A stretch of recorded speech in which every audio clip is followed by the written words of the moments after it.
To replant watermelon plants from seed, you'll need to start with healthy watermelon seeds and provide the right growing conditions. Here's a step-by-step guide to help you replant watermelon plants successfully. Number 1. Seed selection. Choose high-quality watermelon seeds from a reputable source. Look for seeds from a variety of watermelon that suits your climate and growing conditions. Number 2. Seed starting. Start your watermelon seeds indoors about 2 to 4 weeks before the last expected frost date in your area. Use seed trays or pots filled with seed starting mix, which is light, well-draining, and sterile. Number 3. Planting seeds. Plant watermelon seeds about 1 inch deep in the soil, and cover them lightly with more seed starting mix. Water the soil thoroughly after planting to ensure good seed-to-soil contact. Number 4. Germination.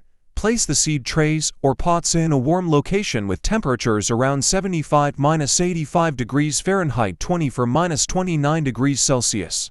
Keep the soil consistently moist but not waterlogged. Watermelon seeds typically germinate within 5 to 10 days under optimal conditions. Number 5. Transplanting. Once the watermelon seedlings have grown to about 2 to 3 inches tall and have developed several sets of true leaves, they are ready to be transplanted outdoors. Harden off the seedlings by gradually exposing them to outdoor conditions for 1 to 2 weeks before transplanting. Number 6. Choosing a planting site. Select a sunny location in your garden with well-draining soil for planting your watermelon seedlings. Watermelons require full sun to thrive and produce sweet, juicy fruits. Number 7. Spacing.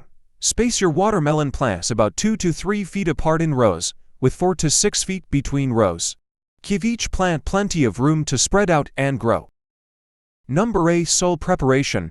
Prepare the planting area by incorporating plenty of organic matter, such as compost or aged manure, into the soil. Watermelons prefer rich, fertile soil with a pH between 6.0 and 6.8. Number 9. Planting seedlings. Dig holes in the soil large enough to accommodate the root balls of the watermelon seedlings. Carefully transplant the seedlings into the holes and backfill with soil. Water the seedlings thoroughly after transplanting to help them establish roots. Number 10. Mulching and watering. Apply a layer of organic mulch, such as straw or shredded leaves, around the base of the watermelon plants to conserve moisture, suppress weeds, and regulate soil temperature. Water the plants regularly, especially during dry periods, to keep the soil consistently moist. Number 11. Support and pruning. Provide support for the watermelon vines by using trellises, cages, or stakes. Prune away any excess foliage or side shoots to encourage airflow and prevent diseases. Number 12. Fertilizing. Fertilize your watermelon plants with a balanced fertilizer or compost every 4 to 6 weeks during the growing season to provide essential nutrients for healthy growth and fruit development. Number 13. Harvesting. Harvest your watermelons when they are fully ripe, as indicated by a deep, hollow sound when tapped and a creamy yellow spot on the underside. Cut the watermelons from the vines using sharp garden shears or a knife, leaving a few inches of stem attached.